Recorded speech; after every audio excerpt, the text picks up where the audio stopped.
Baik, Assalamualaikum warahmatullahi wabarakatuh. Selamat pagi teman-teman semuanya. Jadi di sini kami dari kelompok 5 ingin mempresentasikan hasil diskusi kami tentang analisis SWOT dan evaluasi BMC. Sebelum kami menampilkan hasil diskusi kami, izinkan kami untuk memperkenalkan diri terlebih dahulu. Jadi anggota kami itu terdiri dari saya sendiri, Zahra Aulia selaku moderator, Najwa Kansa Azahra, dan Nesya Friska Amelia. Sekarang kita masuk ke penjelasan materi yang pertama, yaitu adalah konsep dasar SWOT yang akan dijelaskan oleh Nesya. Kepada Nesya dipersilahkan. Oke, terima kasih kepada moderator. Jadi di sini saya akan menjelaskan konsep dasar dari SWOT. Nah, jadi SWOT itu merupakan suatu analisis yang menggunakan metode strategi yang dilakukan secara terstruktur dan digunakan untuk merancang strategi bisnis. Nah, analisis SWOT ini pada umumnya itu dipandang sebagai strategi analisis dasar yang membantu pemimpin perusahaan mengenali dan mengevaluasi tantangan dari bisnis mereka. Nah, temuan dari analisis SWOT ini dapat memberi arahan untuk mempertahankan kekuatan serta meningkatkan pendapatan dari kesempatan yang tersedia dengan mengatasi kekurangan dan menjauhi bisnis itu dari ancaman. Sekian dari saya kembalikan kepada moderator. Oke, baik. Terima kasih kepada Nesya atas penyampaian materinya terkait konsep dasar SWOT. Selanjutnya kita masuk ke penjelasan selanjutnya, yaitu adalah internal or strengths and weakness dan eksternal atau opportunities dan threats yang akan dijelaskan oleh Juju. Kepada Juju dipersilahkan. Baik, terima kasih kepada moderator. Sebelumnya, internal dan eksternal ini termasuk dalam elemen dari analisis SWOT itu di mana yang dalam internal ini tadi sudah dijelaskan yaitu strength, yaitu kekuatan, dan weakness, kelemahan yang lalu yang eksternal itu ada opportunities, peluang, dan threats, ancaman. Nah, yang pertama kita masuk ke internal dulu yaitu ada strength di mana ini merupakan sumber daya, kemampuan, atau kondisi yang memberi keunggulan kompetitif secara internal bagi suatu perusahaan. Jadi di sini tuh kalau misalnya ada perusahaan di mana mereka tuh punya keunggulan yang kompetitif seperti sumber daya mereka, kompetensi inti atau reputasi mereka yang dapat mendorong mereka. Contohnya sendiri itu kayak bisa dilihat dari gimana kalau misalnya dalam suatu bisnis kafe itu ternyata mereka dia itu punya kenalan langsung dari petani yang dia tuh bisa dapat biji kopi segar dan itu tuh harganya relatif murah. Itu tuh juga merupakan salah satu strength dari sana ya. Lalu yang kedua yaitu weakness yang merupakan kebalikan dari strength yaitu keterbatasan internal yang menghambat kinerja atau membuat organisasi rentan secara internal. Nah, artinya itu kelemahan ini eh, biasanya itu kayak dia tuh mungkin produksi yang nggak efisien atau SDM-nya yang kurang. Nah, di sini tuh eh, contohnya itu yang konkretnya itu ya, kalau misalnya mungkin strength-nya itu yang kayak tadi, dia tuh kayak dia punya kenalan dan dia tuh punya harga yang lebih murah untuk produksinya, tapi dalam eh, dalam uh, eksekusinya ternyata uh, produksi mereka tuh terbilang lamban sehingga mereka tuh makan waktu dan kayak ngebikin uh, lamban dari pelayanan mereka. Lalu kita beralih ke eksternal yaitu ada opportunities yaitu peluang di mana peluang ini merupakan kondisi eksternal uh, yang dimanfaatkan tuh pertumbuhan secara eksternal dari luarnya. Nah, itu tuh seperti gimana kayak dari luarnya itu mungkin ada perkembangan teknologi atau dari perilaku konsumennya itu dan mungkin juga dari kebijakan-kebijakan tertentu. Nah, terus mungkin kalau bisa dari opportunities peluangnya itu bisa dilihat dari contohnya kalau yang kopi tadi itu tuh ada trennya gitu loh, di mana orang-orang tuh minat pada kopi. Jadi akhirnya kesempatan tuh para uh, pebisnis kopi ini untuk uh, menyediakan layanan tentang untuk kafe-kafe ini.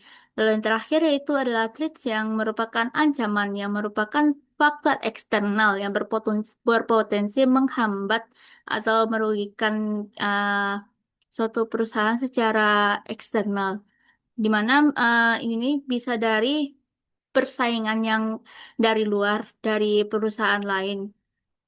Ini tuh mungkin dari ancaman yang kita lihat tadi contohnya itu bisa dari kayak kalau misalnya di kafe kita ini ternyata kita belum ada pesan bisa layanan tuh pesan antar dari ojol dan ternyata yang di sebelah di perusahaan sebelah itu atau ya UMKM sebelah itu ternyata mereka sudah ada sistem untuk ojolnya gitu sehingga mereka tuh juga lebih luas jangkauannya.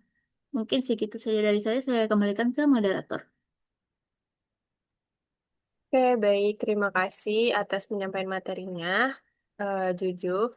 Selanjutnya, itu ada penjelasan konsep dasar BMC yang akan saya sampaikan sendiri, yang mana jadi BMC ini secara sederhana adalah tentang bisnis model kanvas.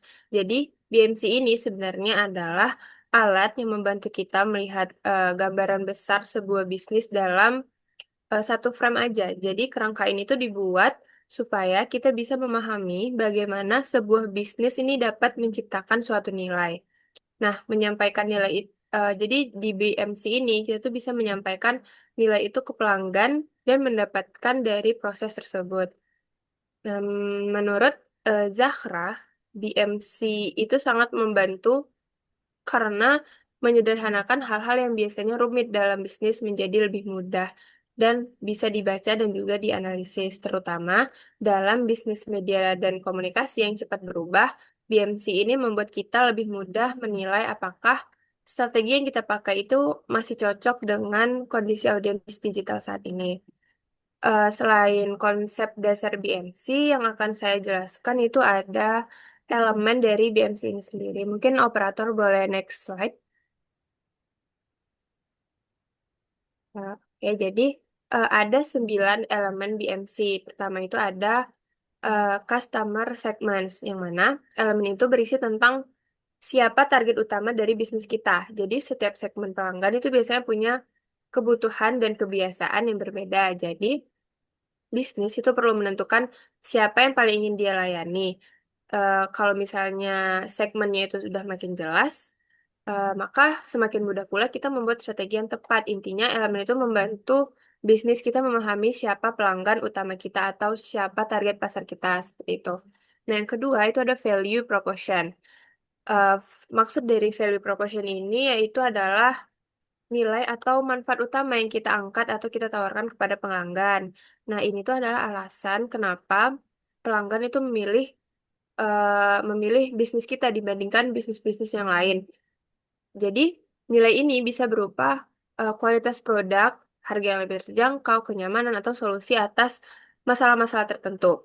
Nah, kalau dalam dunia media, proposisi nilainya itu bisa berupa konten yang relevan, cepat, atau menghibur. Jadi, elemen itu menjawab pertanyaan apa sih yang bikin bisnis kita ini menarik dan beda dari bisnis-bisnis yang lainnya. Nah, yang ketiga itu ada channels. Jadi, channels ini tuh menjelaskan bagaimana bisnis itu menyampaikan nilai tadi itu ke pelanggan. Jadi, channels ini bisa berupa toko fisik, media sosial, website, platform streaming atau marketplace, dan sebagainya. Di media digital, channels ini sering dipakai misalnya kayak Instagram, TikTok, YouTube, dan sebagainya. Jadi tujuannya itu adalah memastikan cara penyampaian nilai ke pelanggan itu berjalan efektif dan tepat sasaran. Yang keempat, itu ada customer relationship, yaitu bagaimana bisnis ini membangun dan menjaga hubungannya dengan pelanggan agar eh, hubungan dia antar pelanggan itu berjangka panjang gitu. Jadi hubungan ini bersifat personal, bisa bersifat personal, komunitas, otomatis ataupun campuran. Nah, kalau misalnya kita bawa ke dalam konteks media, contohnya itu bisa kayak kita ngebalasin komentar orang di platform, terus membuat polling atau memberikan respon melalui DM seperti seperti itu. Jadi kita di sini membangun hubungan yang baik agar membuat pelanggan itu merasa dekat dan dihargai. Ini gunanya bisa untuk membangun loyalitas. Nah, yang ketiga itu ada revenue streams. Nah, kalau revenue streams ini atau dari mana bisnis itu mendapatkan uang. Jadi sumber pendapatan ini bisa berupa penjualan produk, langganan bulanan, iklan, komisi, sponsorship, dan lain sebagainya. Di bisnis media contohnya itu adalah kayak iklan kerjasama antar brand atau donasi dari followers-followersnya. Jadi di elemen ini tuh menjelaskan gimana kalau model bisnis ini bisa bertahan secara finansial tanpa arus pendapatan yang jelas. Karena tanpa arus pendapatan yang jelas, bisnis itu sulit untuk berkembang. Nah, yang keenam itu ada key resource, yaitu sumber daya utama yang dibutuhkan agar bisnis itu bisa berjalan. Nah, sumber daya ini bisa berupa sumber daya manusia, peralatan, teknologi, modal, ataupun aset intelektual. Nah, kalau kita bawa ke dalam bisnis media, misalnya itu kayak kamera, tim kreatif, ide-ide konten, dan perangkat editing. Jadi di elemen ini tuh memastikan bahwa bisnis itu tahu apa aja yang harus dimiliki untuk menciptakan nilai-nilai tadi atau value-value tadi tanpa nilai tanpa value-value tadi. Nah, yang ketujuh itu ada key activities. Key activities ini adalah aktivitas inti yang wajib dilakukan agar bisnis itu bisa memproduksi nilai dan menjalankan operasionalnya. Untuk media itu aktivitasnya bisa berupa membuat konten, mengedit video, riset tren, atau sebagainya. Dan yang ke-8 itu ada key partners, yang mana di key partner ini pihak-pihak yang membantu bisnis dalam menjalankan kegiatan-kegiatan tertentu untuk mencapai tujuannya. Dan yang ke-9 itu ada cost structure, yang mana itu tuh mencakup semua biaya yang harus dikeluarkan untuk menjalankan model bisnis tadi. Nah, jadi eh, 9 elemen itu saling terhubung dan membentuk gambar utuh tentang bagaimana sebuah bisnis itu dapat bekerja. Mungkin sekian aja materi yang dapat saya sampaikan. Materi selanjutnya itu ada integrasi analisis SWOT dan evaluasi BMC yang akan disampaikan oleh pemateri kita Juju. Kepada Juju dipersilakan. Baik, di sini ada integrasi antara analisis SWOT dan evaluasi BMC, di mana integrasi SWOT dengan BMC ini membantu melihat kelengkapan dan ketajaman strategi secara menyeluruh. Artinya, SWOT ini menguji gimana ketahanan dan kelayakan dari BMC, sedangkan BMC ini memberi bentuk konkret pada implikasi strategis dari SWOT ini. Artinya, integrasi itu tuh mereka tuh menjandingkan atau menyocokin gimana kondisinya itu bakal berjalan. Misalnya, kalau SWOT ini dia tuh kayak analisisnya tuh dari gambaran besar internal dan eksternal, sedangkan BMC ini dia tuh kayak ngegambarin apakah itu tuh idenya secara yang besar tadi itu masih mengambang atau enggak. Nah, contoh ini tuh kayak berguna lah kalau misalnya kita tuh tentuin SWOT di awal dan itu tuh kita pertimbangkan lewat BMC-nya. Di sini tuh contoh-contohnya itu bisa dilihat tadi penjelasan dari saya dan Rara, di mana kalau misalnya dari BMC itu kita ngelihat ada dari channel dari penyalurannya. Nah, ternyata di Strange-nya itu kita tuh punya penyaluran dari produk ini tuh yang seperti saya bilang tadi menggunakan jasa dari ojol dari pengantaran makanan itu. Nah, sedangkan ternyata kita juga sekaligus ada kekurangan dan kelebihannya juga dong dalam satu ini nih. Misalnya dalam key resource-nya di BNC tadi ini, ternyata ada tuh di baristanya itu yang ternyata dia tuh berpengalaman. Nah, kalau untuk kekuatannya itu, dia tuh kayak bisa memproduksi kopi yang lebih baik. Namun dalam kekurangannya sendiri ternyata jam kerjanya itu yang kayak susah sebenarnya. Jadinya dia kayak kewalahan gitu untuk ngerjain tugasnya. Mungkin segitu saja dari saya. Saya kembalikan ke moderator. Oke, baik. Terima kasih ya kepada Juju atas penyampaian materinya. Selanjutnya kita masuk ke penyampaian materi terakhir, yaitu ada studi kasus yang akan disampaikan oleh pemateri kita Nesya. Kepada Nesya dipersilakan. Oke, terima kasih kepada moderator. Jadi di sini saya akan menjelaskan salah satu studi kasusnya analisis SWOT dan evaluasi BMC, yaitu contohnya itu pada Indomie. Nah, jadi kekuatan utama dari Indomie ini terletak pada brand awareness-nya yang tinggi, terus harga harga Indomie itu termasuk murah serta inovasi rasa. Dan contohnya tuh Indomie tuh kayak banyak rasanya seperti rendang ataupun mie Aceh. Nah, terus kelemahan dari Indomie ini itu tuh Indomie ini memiliki persaingan yang ketat karena banyak mie instan lainnya tuh yang merek-merek lain dan itu tuh semua mie instan tuh rata-rata kan kayak banyak gitu loh penyuka banyak yang suka kayak ada yang tim Indomie misalnya ada yang tim mie sedap gitu kan. Terus selain itu mungkin eh, kelemahannya itu pada ketergantungan bahan bahannya kayak gandum gitu kan. Terus peluang dari Indomie ini nih eh, jadi karena Indomie itu pakai apa ya rasa dari khas Indonesia itu tuh bisa membuat eh, itu tuh kayak semakin dikenal gitu loh di dunia kayak contohnya tuh kayak mie rendang gitu kan. Terus eh, selain itu peluangnya meningkatkan peminatan makanan praktis serta potensi varian mie instan yang lebih lebih sehat gitu. Nah, selain itu kolaborasi yang dilakukan oleh mie instan contohnya itu pada eh, artis K-pop yaitu New Jeans. Nah, itu tuh jadi memperkuat tren viral Indomie tersebut dan memperkuat daya tariknya.